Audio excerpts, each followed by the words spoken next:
Hello and welcome back to Music Wars. I'm Steve, your host, and I'd like to ask all of you if you are not subscribed to the channel, please do so.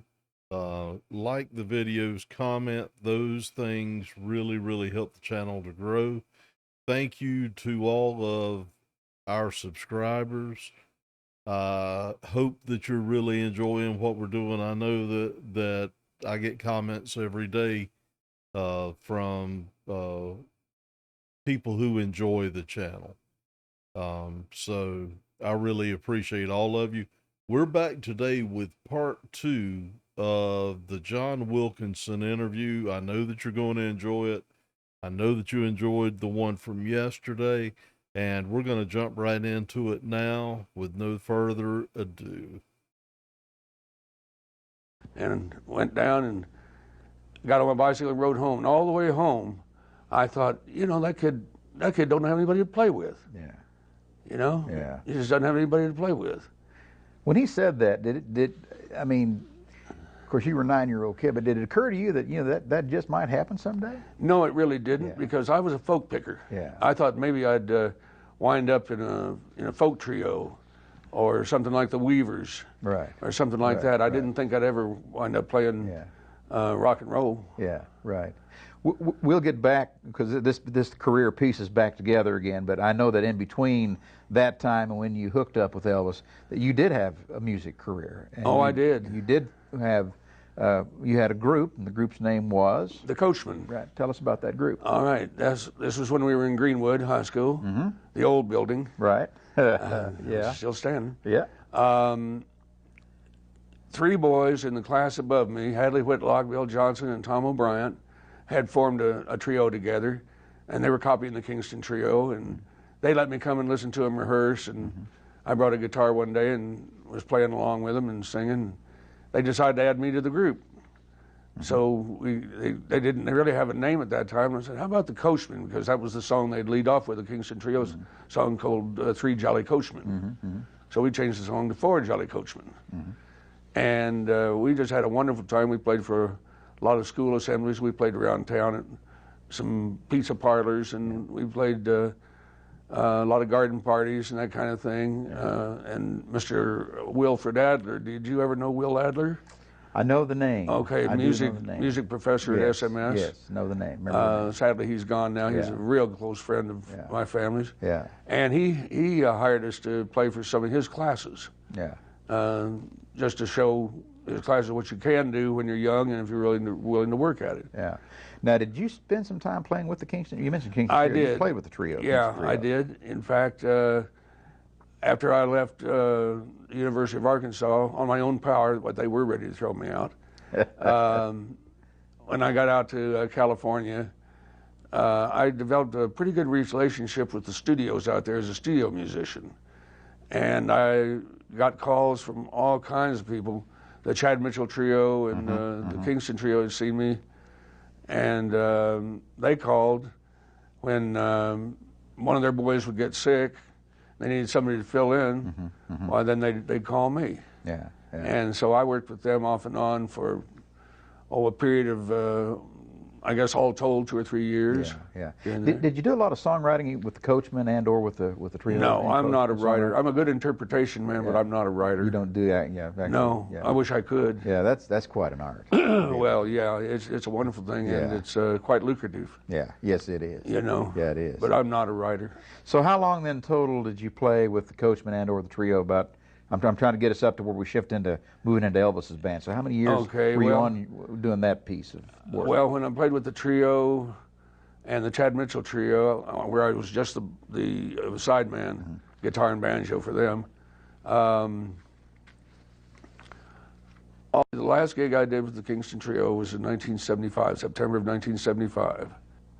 It'd be hard to say, but from, let's see, from 1964 till about 1970. Well, I did some work with the boys. Sometimes when Elvis would take a rest break, and I would work with them, and with some other friends of mine. Okay. So, and then you had what most musicians would probably describe as a life-changing moment, experience when you had a chance to go to work with the King. That's right. How did that opportunity present Well, itself? Elvis had seen me on local Los Angeles television. There was a DJ there by the name of Robert W. Morgan. Yeah. Very, very famous DJ. Good Morgan, good Morgan, good Morgan. You got him. You betcha. And he's sadly gone now, too. Yes, he is. And the real Don Steele and all them. Oh, man. Dynamite Don. You Oh, remember? yeah. Oh, yeah. You go back a ways, too. Yes, we do. That's KHJ, wonderful. Yeah, That's Los good. Angeles, you bet. So anyway, Elvis used to watch this this local dance show that Robert W. Morgan hosted called The Groovy Show. And Robert would have me on to sing one of the latest hits like Galveston or something like that, or The Windows of Your Mind, Windmills of Your Mind, whatever it was. And Elvis saw me, and he mentioned to his road manager, Joe Esposito, because Joe told me this later, he said, I think that's the kid that I saw in Springfield, Missouri. Really? Yeah. Elvis said that? Yeah. And then in about 1964, beginning of 65, I guess, I was playing at the old Whiskey A Go-Go on Sunset Boulevard there. Johnny Rivers. Yeah, sure. Oh, yeah. The live album there. Oh, yeah. And my guys had already gotten there, and I was walking through the front door of the Whiskey, and I looked inside. Of course, it's dark, as all nightclubs are. But I noticed right out on the right-hand side of the stage, there was a bunch of tables roped off with candles on them. That's not unusual. Somebody wanted to come and see the Jefferson Airplane that night. Yeah. Okay. So I go change my clothes, we get up and we do our show to open up for the Jefferson Airplane. And it seemed like it went off real well, and got back down to my dressing room. And I was putting on my street duds. And in the mirror, I could see this huge form fill my dressing room door. I thought, uh-oh, I've really made somebody mad or somebody's upset about something. I turned around. A man I come to know later, they called him Chief. He was a big Native American who was one of Elvis's bodyguards at the time. And this man said, there's a man what wants to see you right now. And I'm thinking, I'm dead. You know, I don't know what I've done, but so I said, well, can I just get dressed? Yeah, go ahead. And I'll take my guitar out of the car and I'll be with you. I'll take care of that for you. So he takes my guitar and he comes back and he doesn't have the guitar. He said he put it in my car. And so he said, come with me. So I follow him out there, and there's Elvis. He's sitting at one of these roped off tables. And he looked up and he said, hi, Johnny. Hi, Elvis. He said, you're the kid, aren't you, that told me I couldn't play guitar worth a damn back way back in 1956 or 54 or 55 something? I said, yeah, that's me. He said, I got news for you. I still can't. I thought that was pretty good. That's great. You know? What a great line. And he said, what are you doing tonight? I said, nothing. I'm going home, I guess. He said, no. He said, why don't you give your car keys to Charlie, one of his buddies, and come with me. We're going up to the house, and we're going to listen to gospel music and pick and sing. I'll have somebody throw some burgers and stuff on the grill, and we'll just have ourselves a time. What do you say? I said, fine. I said, give my car keys to Charlie. How am I going to get there? He said, you'll ride with me. That's when I also learned that he was the world's worst driver. God, terrible driver. So I went up there, and I guess it was around 5:30 or 6 the next morning when he said, well, I guess I'm ready to go to bed now. And everybody left. And then before I left, he said, you know what, Johnny? He said, one of these days I'm going to quit doing these stupid movies that the Colonel's got me doing. He said, I'm going to put a band together, and I'm going to go out on the road, and I'm going to get on stage and sing again. That's what my fans want me to do, and that's what I want to do. I said, I hope you do it. I'd love to see that happen again. So then that was about 64 or early 65. I didn't hear from him or see him again until 1968, about mid-1968. And phone rings, and you have to understand, all my buddies know that I'm an Elvis fan, always was, still am. And sometimes they call me and try to sound like Elvis and try to throw me off. So I pick up the phone, hello, Johnny, this is Elvis. Yeah, right, click, and I hung up. Then I thought, boy, that was an awfully good impersonation. You don't suppose, do you? Right just about when I was thinking that, the phone rings again. Hello? Don't hang up on me, Johnny. This is Elvis. I'm sorry, sir. And I explained to him what the deal was. He said, listen, you remember I told you I was putting a band together? I was going to put a band together? He said, yeah. He said, well, I've got it all put together, except I have one open spot. I need a good rhythm guitar player and a finger picker. And I know you can do it. Will you take the job? I want you. I said, my God, yes, I'd love to do that. That'd be a dream come true for me. Mm-hmm. Sure, I'll take it. He said, well, come on up here. I want to talk to you about it. I said, I don't know where you live anymore. He said, I'll send somebody for you. I said, okay. Hung up. I got my guitar ready, and about 20 minutes later, there was a big, long black Cadillac limousine pulled up in my driveway, and a couple of fellows got out and knocked on the door. You're Johnny, aren't you? Yes, sir, I am. Come on, we're taking you up to Elvis's house. Okay. So I go up there, and he was talking about his plans, about what he wanted to do.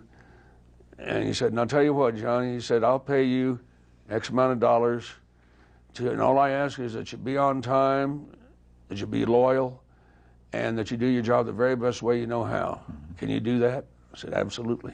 He was a good boss. Oh, he was a wonderful boss. Yeah. Wonderful boss. He was a terrific fella. Time's getting away from us, and I don't want to. I'm sorry. I could do this for hours, and I don't want to get away without asking about the TCB. And I see a necklace there, and my TCB necklace. Tell us. It's got to be a great story. Well, Elvis had this motto: taking care of business.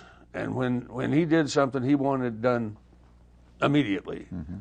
and do it right. So on August 9th, 1969, when we opened up the new International Hotel after Barbra Streisand, we let her work out the bugs.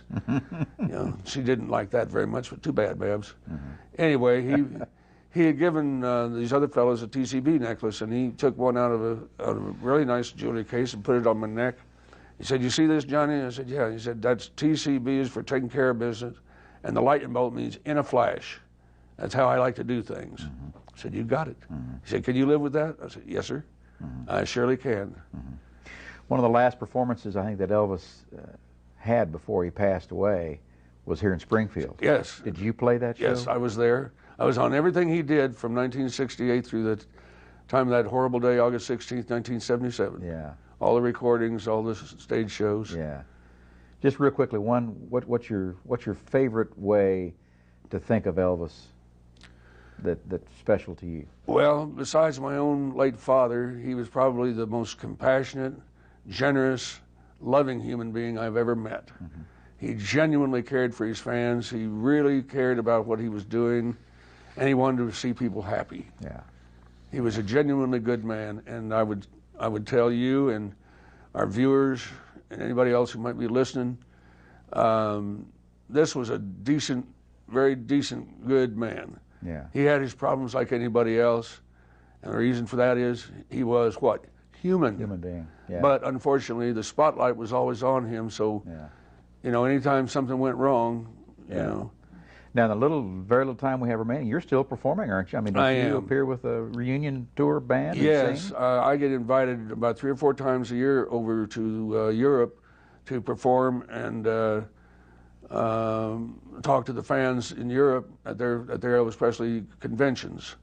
And while I can't play my guitars and banjos anymore, I can still sing. Yeah. I've got 3 really good bands over in Europe that work for me, and I don't do an Elvis act.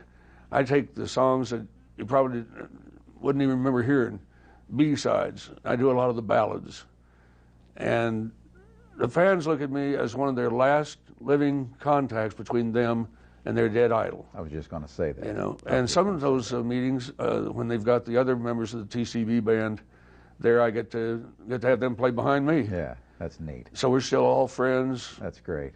Still keep in touch. The whole thing, we were a big family. Yeah. Well, that's obvious. I mean, you can kind of sense that. Well, John, I feel like everybody knows Elvis a whole lot better than they did, and they knew him a lot. But through your eyes, I think now this has been great to visit about the King and hear about you and your experiences. Thank you. Thank you for being with us on the program today. Appreciate it. It's a wonderful thing you do here. We appreciate it. Thank you, John Wilkinson. You're welcome. We'll be right back with the final word on Ozarks Watch. You stay tuned.